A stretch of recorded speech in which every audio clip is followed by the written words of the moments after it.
प्रधानमंत्री नरेंद्र मोदी ने गाजा में हुए युद्ध विराम को लेकर बधाई देने के लिए इजराइल के प्रधानमंत्री बेंजामिन नेतन्याहू को फोन किया।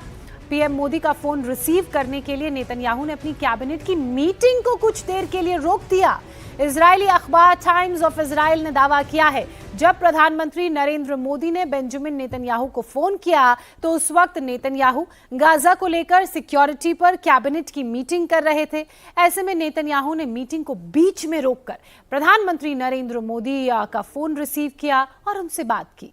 पीएम मोदी ने भी गाजा समझौते के लिए नेतन्याहू को बधाई दी है। पीएम मोदी ने सोशल मीडिया प्लेटफॉर्म एक्स पर लिखा है कि मैंने इस बात को दोहराया कि आतंकवाद किसी भी रूप में और कहीं भी अस्वीकार्य है। हम बंधकों की रिहाई और गाजा के लोगों के लिए मानवीय सहायता बढ़ाने के समझौते का स्वागत करते हैं। और प्रधानमंत्री नरेंद्र मोदी ने गाजा शांति समझौते के लिए अमेरिकी राष्ट्रपति डोनाल्ड ट्रंप को भी बधाई दी है। प्रधानमंत्री मोदी ने अमेरिकी राष्ट्रपति ट्रंप को फोन किया और उन्हें अमेरिका की ओर से कराए गए गाजा शांति समझौते के पहले चरण की सफलता पर बधाई दी है। प्रधानमंत्री नरेंद्र मोदी ने लिखा, मैंने मेरे दोस्त राष्ट्रपति डोनाल्ड ट्रंप से बात की और ऐतिहासिक गाजा शांति योजना की सफलता पर उन्हें बधाई दी। व्यापारिक वार्ताओं में हुई अच्छी प्रगति की भी समीक्षा की। आपको बता दें कि पिछले 3 हफ्तों में प्रधानमंत्री मोदी और राष्ट्रपति ट्रंप के बीच ये दूसरी फोन कॉल पर बातचीत थी। पिछले 2 सालों में इजराइल के हमले में अब तक 67,000 से ज्यादा फिलिस्तीनियों की मौत हुई है। गाजा शहर करीब करीब पूरी तरह से तबाह हो चुका है। गाजा खंडर में तब्दील हो चुका है।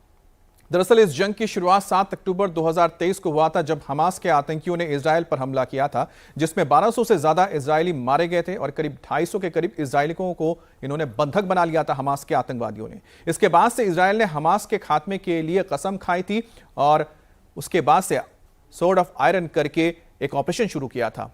हमास और इजराइल के बीच ये तीसरी शांति समझौते की कोशिश हुई है और इससे पहले भी 2 शांति समझौते हो चुके हैं। लेकिन ऐसे में सवाल उठता है कि ये जो शांति समझौते हैं ये कब तक चलेंगे, क्योंकि समझौते से पहले इजराइल ने एक बार फिर से गाजा पर हमला किया है। लेकिन इस बार क्योंकि इस समझौते में अमेरिका शामिल है तो माना जा रहा है कि ये जमीन पर लागू हो सकता है। हालांकि इजरायली डिफेंस फोर्स की तरफ से ये कहा गया है कि ये जो ताजा हमला हुआ है ये उनकी तरफ से नहीं किया गया है, ये हमास ने ही हमला करवाया है। अब ऐसे में इसीलिए कहा जा रहा है कि जो पहले चरण का शांति समझौते पर हस्ताक्षर ट्रंप की मौजूदगी, उनकी मध्यस्थता में हुआ है, कहीं उसमें तो कोई दिक्कत नहीं आएगी।